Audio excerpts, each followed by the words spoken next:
Hey guys, Oh the Horror here today, talking about a movie that I thoroughly enjoyed and that I watched a bit recently, to be honest. It wasn't like fairly recent, probably a year ago, but it still was very recent. To be honest, I feel it's a certified classic and it definitely deserves to be talked about since it's based around this time of year, which is obviously Valentine's Day. Now, Valentine's Day has passed, so to all that celebrated, happy Couples Day, Corporate Day, but to those that are single, I feel you spiritually. I'm with you guys. So, of course, you guys know what the movie is. It's going to be My Bloody Valentine. Now, My Bloody Valentine released in 1981 and was a slasher, which only makes sense because Halloween came out in 1978 and inspired an influx of slashers to come out for the next coming years. Hi. Yeah, me from the future. So as you're aware, the video has stopped for a second, and that's for me to update you guys that I said Friday the 13th when that came out in 1980, and My Bloody Valentine came out in like what, 1981. So it couldn't have inspired Friday the 13th, but let's just swap that out with thinking of a movie. Let's go with Scream. Yeah, that's a good one. Yeah, I'll just swap that one out for Scream. Anyways, back to the video. A couple of examples being Friday the 13th, Nightmare on Elm Street, Child's Play, etc., etc. With also a bunch of niche slashers releasing that year that kind of fell under the radar and got lost in the crowd, My Bloody Valentine had to do something different creatively, but by still keeping a similar formula in order to differentiate itself. And that's where I think My Bloody Valentine managed to excel in.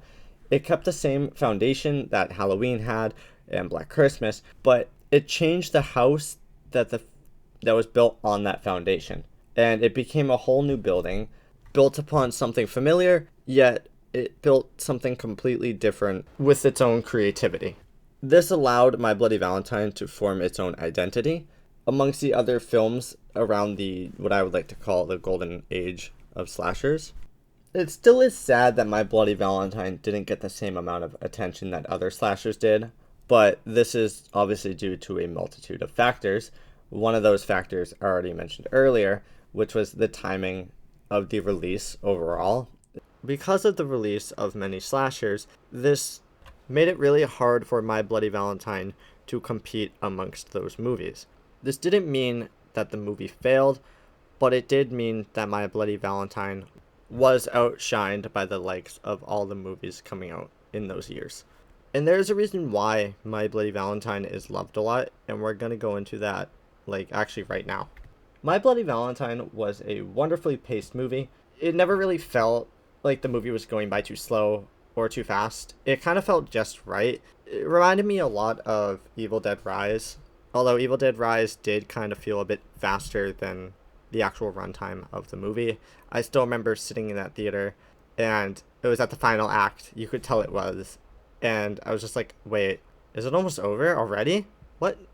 I just flew by. But My Bloody Valentine felt very on the nose, I guess. It felt very wonderfully paced. There wasn't many slow moments, many fast moments. It just felt fine. With each death being really quick, each death was also creative. While, yes, the killer did use the same weapon over and over again, he used it in a more creative way, and each death had its own creativity to it.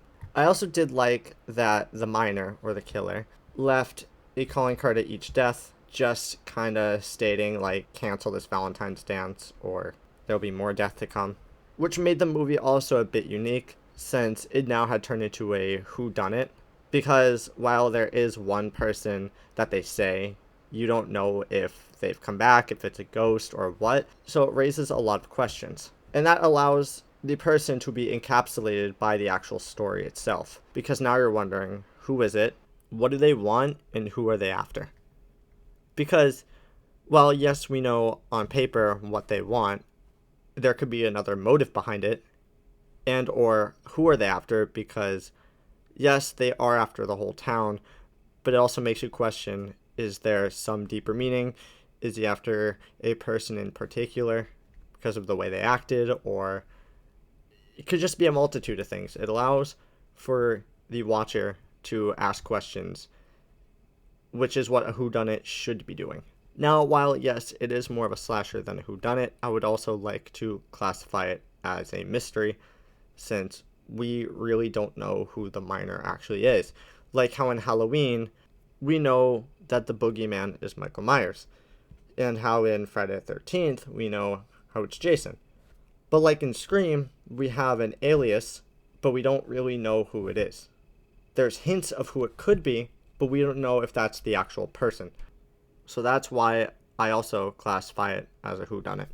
It's also nice looking back and seeing all the 70s and 80s logos and cans and everything of how the 70s and 80s looked.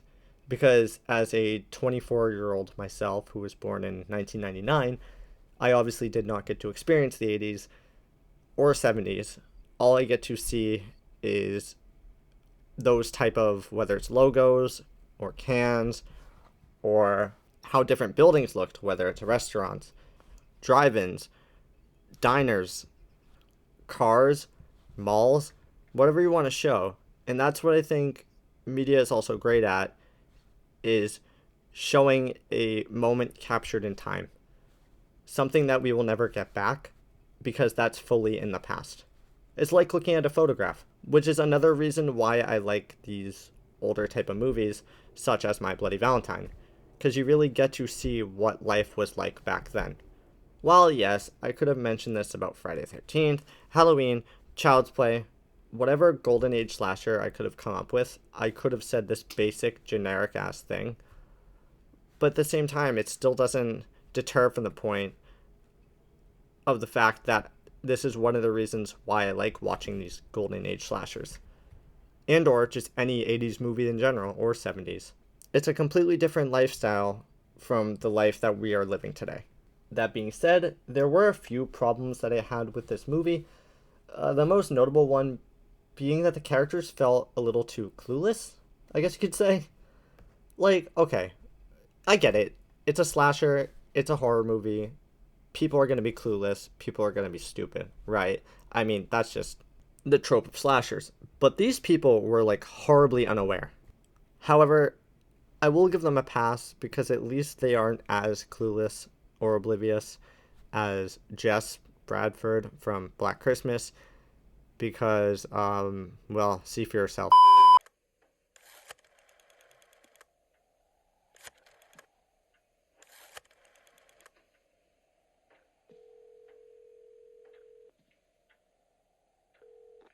Yes, hello? I've been getting obscene phone calls and I want to know what can be done about it. Yes, all right, I'll hold, but only for a moment.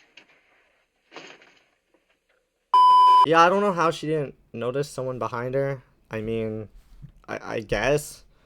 But we'll talk about that at another time, because that's one of my all-time favorite slashers. So, that'll be another time. That being said, I don't know how anyone could be that clueless or oblivious in general, but I digress. Anyways, another part of the movie I did not like was this random love triangle that they added in. I think they only added it in since it was a Valentine's Day movie about love, and it added a bit of drama. But, like, what was the point of it? You know, like, now rewatching the movie again, it's like, what was the point to just stir up a reason to go after one of them, or just to stir it up because it's Valentine's Day? I don't know. It's just kind of pointless, I guess. And I guess it was a bit different because you don't see a lot of movies having love triangles, but like I just don't understand the point of it, you know?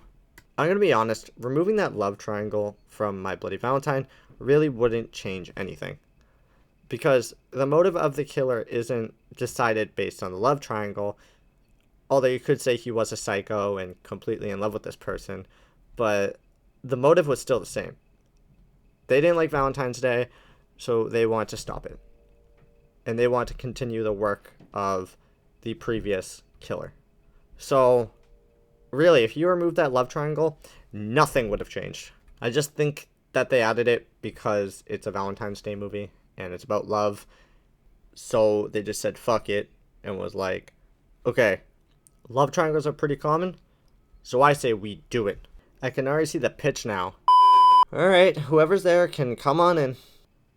Sir, it's me. I wanted to, kind of come in and pitch a new movie idea. This one better be damn good, for a lot of shitty ones today anyways. I can promise you, sir, this one will knock the socks right off your feet.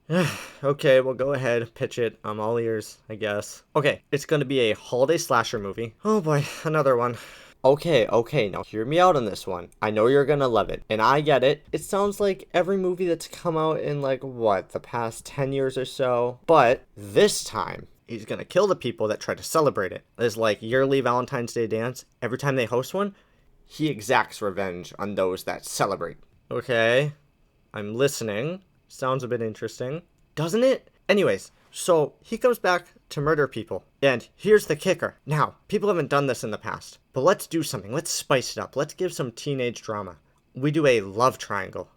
Okay, I'm picking up what you're putting down. Wait, so what's your name again? Oh, it's Gabriel, sir. Okay, well, Gilbert, great idea. Love what you're doing. In fact, it's probably better than most of the ideas I've heard this week. One brought in an idea of a killer doll. However, that doll idea is probably the worst I've heard all week. However, this is a huge breath of fresh air. I'm actually all in for this idea. That's great, sir. I'm actually really pleased because this was kind of my only idea. And by the way, it's Gabriel, sir. But that's fantastic. That's awesome. And just so you know, this idea is only being funded because of the love triangle. Other than that, it just becomes, a boring, mundane holiday slasher that we, have seen too many times before. Great job, Gilbert. But, sir, it's like the Grinch, It's about a guy who hates a certain holiday and hates how people celebrate it, so instead he slashes them up. So it's pretty much a slasher version of the Grinch. Yeah, whatever, Gilbert. Just please go film the movie. I'm on it, sir, and I can promise you, you will not be disappointed. Yeah, you can get started at really any time, and we will definitely fund this movie. I think it's a really solid idea. That is actually 110% historically accurate, and that's how that board meeting went down. That being said, it really is unfortunate that the director never got the green light to film My Bloody Valentine 2. It in fact was canceled, and that's really unfortunate since I would have loved to see what happened after the movie ended, since it did leave off on a cliffhanger. So it is horrible that we will never get to see what really happened after My Bloody Valentine. In fact, we are just forced to live with the cliffhanger, which is never a bad thing because of how it ended, but it still sucks we will never get a second one. In the end, while My Bloody Valentine didn't get the attraction I thought it should have, My Bloody Valentine is still one of the greatest slashers to grace the silver screen. While it does feel very campy, like every other slasher, My Bloody Valentine definitely found its own ground to stand on, and that definitely helped My Bloody Valentine to create its own identity, which allowed it to be made exceptionally well, while still a little cliche. My Bloody Valentine still feels like its own entity, having enough creativity and independence to separate itself from the crowd, which is why I think My Bloody Valentine deserves very high praise, and to be able to stand up and compete with all the other major slashers. However, that is going to wrap it up for this review/breakdown. I've been your Valentine, the Horror, and I'll see you guys in the next video.